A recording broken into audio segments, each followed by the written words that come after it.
오늘 아침을 여는 말씀은 마태복음 16장 13절에서 18절입니다. 예수께서 빌립보 가이사랴 지방에 이르러 제자들에게 물어 이르시되 사람들이 인자를 누구라 하느냐? 이르되 더러는 세례 요한, 더러는 엘리야, 어떤 이는 예레미야나 선지자 중에 하나라 하나이다. 이르시되 너희는 나를 누구라 하느냐? 시몬 베드로가 대답하여 이르되 주는 그리스도시요 살아계신 하나님의 아들이시니이다. 예수께서 대답하여 이르시되 바요나 시몬아 내가 복이 있도다. 이를 내게 알게 한 이는 혈육이 아니요 하늘에 계신 내 아버지시니라. 또 내가 내게 이르노니 너는 베드로라. 내가 이 반석 위에 내 교회를 세우리니 음부의 권세가 이기지 못하리라. 마태복음 16장 말씀은 예수님이 누구시고 이 땅에 오신 목적이 무엇인지를 드러내고 있습니다.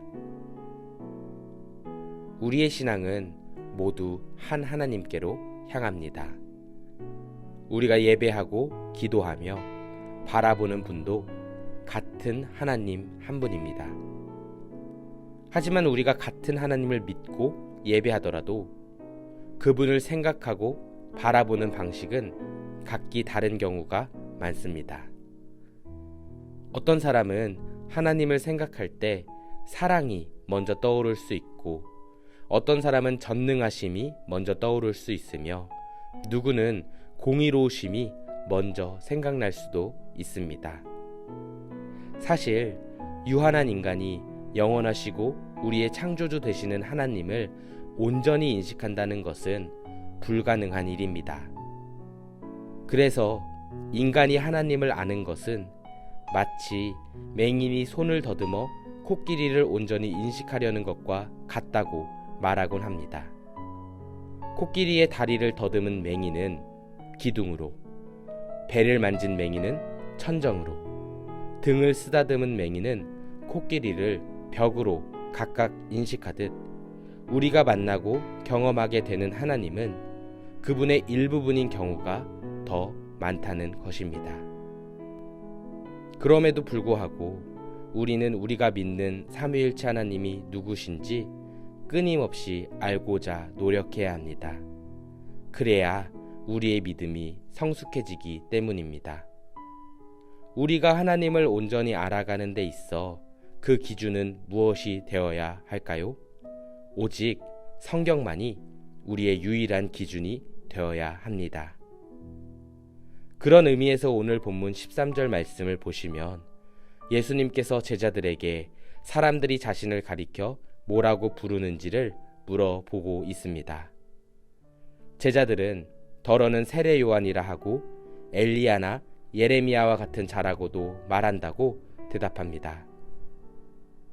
그때 예수님께서는 다음과 같이 질문하십니다.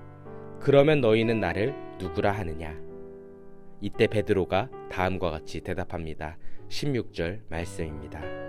주는 그리스도시요 살아계신 하나님의 아들이시니이다.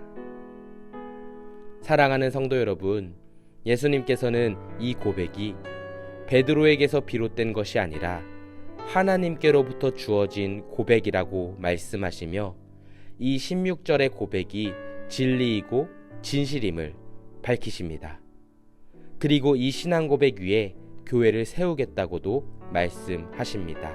다시 말해서 교회라 불리고 교회로 모인 우리는 주는 그리스도시요 살아계신 하나님의 아들이시니이다 라는 신앙 고백 위에 모여야 하고 세워져야 하는 것입니다. 우리가 감히 삼위일체 하나님에 대해서 다 알 수는 없지만 적어도 주는 그리스도시요 살아계신 하나님의 아들이라는 고백만큼은 모두가 일치해야 한다는 것입니다. 성도 여러분, 성도님께서는 예수님을 가리켜 진실로 그리스도라고 고백하며 삶으로 살아가고 계십니까? 더 나아가 하나님의 아들이시라고 고백하고 계십니까? 우리를 죄로부터 구원하시기 위해 왕으로 또 제사장으로 오신 구주라 믿고 또 하나님의 아들이자 하나님 그 자체이심을 믿으며 살고 계십니까? 성도는 이러한 고백 위에 내 삶을 올려놓으며 살아갈 때 비로소 온전한 성도가 될 수 있는 것입니다. 오늘 하루를 시작하면서 주님이 나에게 어떠한 분이신지 생각해보고 또 고백해보시길 바랍니다. 주는 그리스도시요 살아계신 하나님의 아들이라는 이 공통된 고백과 함께 나의 삶을 온전히 주님께 의탁하시길 바랍니다. 그때 비로소 우리의 삶은 항상 기뻐하고 쉬지 않고 기도하며 범사에 감사할 줄 아는 그런 인생이 되어질 줄 믿습니다. 바라기는 오늘 하루도 주님 안에서 승리하시는 성도님 되시기를 기도하겠습니다.